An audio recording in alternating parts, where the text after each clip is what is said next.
Welcome students. Today we'll discuss facilitated diffusion. In the previous class we have discussed what is diffusion and what were the different factors which were affecting the rate of diffusion. Diffusion we already know in this facilitated diffusion is nothing but movement of molecules, movement of solute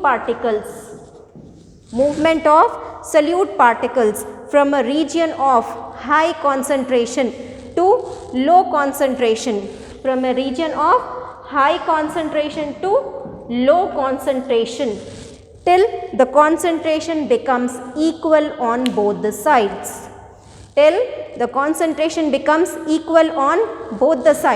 That is called as diffusion. Here in this facilitated diffusion, something is facilitating that process of diffusion, something is helping that process of diffusion, and it is not energy. Facilitated diffusion, it is also a passive process. It does not require energy, no requirement of energy. It does not require energy. There is no need of energy. Only there should be difference in the concentration. So, facilitated diffusion is a process in which there is movement of solute particles from high concentration to low concentration through transport proteins. So, through transport proteins, there is no need of energy. Only thing which is helping in this diffusion, which is facilitating this process of diffusion, are transport proteins. These transport proteins are responsible for facilitated diffusion. With the help of this transport proteins, the molecules are moving from, that is the solute molecules are moving from a region of high concentration to low concentration till both the concentration becomes equal. So, we can define it as facilitated diffusion is a passive transport of molecules. Which molecules? Solute molecules. Passive transport of solute molecules. Passive means no energy is required.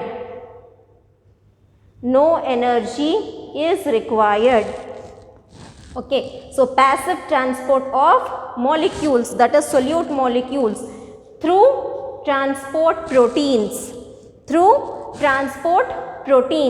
from region of high concentration to low concentration till concentration becomes equal. If we define it properly, so this is a passive transport of solute molecules through transport proteins from a region of high concentration to low concentration. Same was with diffusion except this one. Transport of molecules, solute molecules from higher region of higher concentration to lower concentration. What is the difference here between diffusion and facilitated diffusion? Then diffusion, there were no proteins which were helping, only the concentration gradient was enough. There should be difference in the concentration, but here along with the difference in the concentration, we require transport proteins. In facilitated diffusion, transport proteins are required. So, here we see this example. Here is a plasma membrane. In a plasma membrane, facilitated diffusion takes place. In this facilitated diffusion, this is the plasma membrane. Here, this is the external proteins, extrinsic proteins. This is lipid layer. So, and this is the intrinsic protein. Intrinsic protein. So, this is hydrophobic head. So, this is phospholipid layer, this is intrinsic proteins embedded inside, and this is the extrinsic proteins. So, here if this is the cell, so whole we have this one, this is the plasma membrane. The molecule has to move here, the molecules, the solute particles have to move here. So, what happens is, the solute particles are here outside the plasma membrane. Solute particles are here outside the plasma membrane. These solute particles has to enter inside this cell. The molecules are the particles which are outside the cell. They has to enter inside the cell. So, how this movement is taking place? Here concentration is more, outside the cell concentration is more. Inside the cell there is no molecules. There are no molecules. Molecules are there outside. So, this is higher concentration and this is the lower concentration. So, molecules are moving from higher concentration to lower concentration, but with the help of carrier proteins or transport proteins. So, here on this outside, here extrinsic proteins are there. Extrinsic proteins are there. So, these solute particles attaches itself to this extrinsic proteins.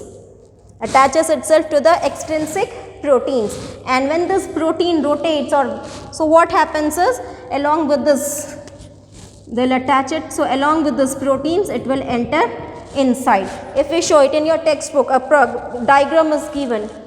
So, this is the membrane, this is the transport protein, this is the transport protein. These are the particles. This is the outside of the cell, this will be inside of cell. This is outside of cell, this is inside of cell. So, here this is the membrane. So, it has, these particles has to cross this membrane and enter inside the cell. So, what they do is, they will come here, they will attach itself to this transport protein. They will attach itself to the transport protein, and when this protein rotates, now what happens? So, this molecule will be coming this side. Now, it will be coming inside the cell. So, when it rotates now, this protein throws this molecule, solute particle which is attached to it in the inside of the cell. So, these proteins are helping in the movement of molecules from higher concentration to lower concentration. Outside the cell, the solute particles are in higher concentration. Inside the cell, there is no solute particles. So, movement of solute particles. Here also there is difference in concentration. High concentration, low concentration. Okay. So, movement of solute particles from high concentration to low concentration. How? Through this transport proteins, through carrier proteins, the proteins which will be carrying the molecules from one side to another side, or from one concentration to another concentration. So, this process is called as facilitated diffusion. So, transport proteins are facilitating the movement of solute particles from a region of high concentration to low concentration. Here also this transport will take place till both the concentration is same, till the concentration is same at both the sides, or how much ever there it is required.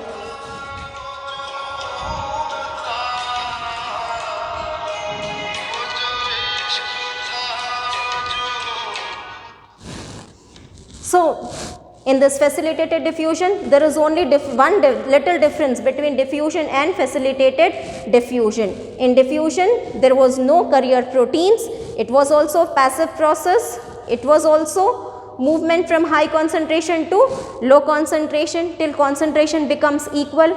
It was also movement of solute particles, but the only difference is the involvement of transport proteins or carrier proteins.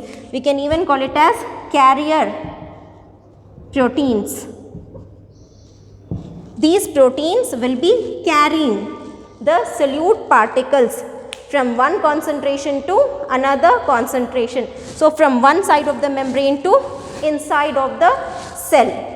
So, facilitated diffusion can be seen in the cell. The plasma membrane, that is the molecules which are outside the plasma membrane, will be entering inside the cell with the help of this transport proteins or carrier proteins. So, here two important proteins are there. First is porins. These porins, they will make big pores on the surface of mitochondria plastids. When the pores are big, the molecules will be entering inside it. These porins or these proteins, two types of proteins are there. Two proteins. One is porin, another is aquaporins. So, this one protein, carrier proteins, here first protein, that is porins, they will make very large holes on mitochondria and plastids. So, when the hole is big, the molecules can enter inside it.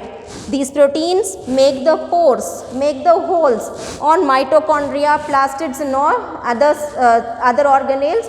So, with the help of the pores, that is the submolecules will be entering. And here the next proteins is aquaporins.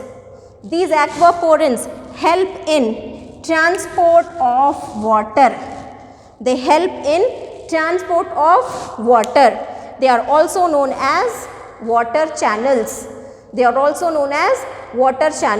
So, here in this proteins, solute molecules will be attached to the protein, and with the help of those extrinsic proteins, they will be coming inside the cell. So, this is called as facilitated diffusion. In facilitated diffusion, both the types of molecules are passed here, polar also, non-polar. Facilitated diffusion can take place in polar substances as well as in non-polar substances. In polar substances, example is Na plus Cl minus, that is sodium and chloride ions. In a non-polar, nucleosides, amino acids, these are the example of non-polar substances. So, these substances can be diffused or can be transported from one place to another place, from one concentration to another concentration with the help of this facilitated diffusion. In the next class, we will take up osmosis. We have finished the process of diffusion. What is diffusion? What are the factors which affects the diffusion? And we have also seen what is facilitated diffusion. In the next class, we will see another passive process, that is osmosis.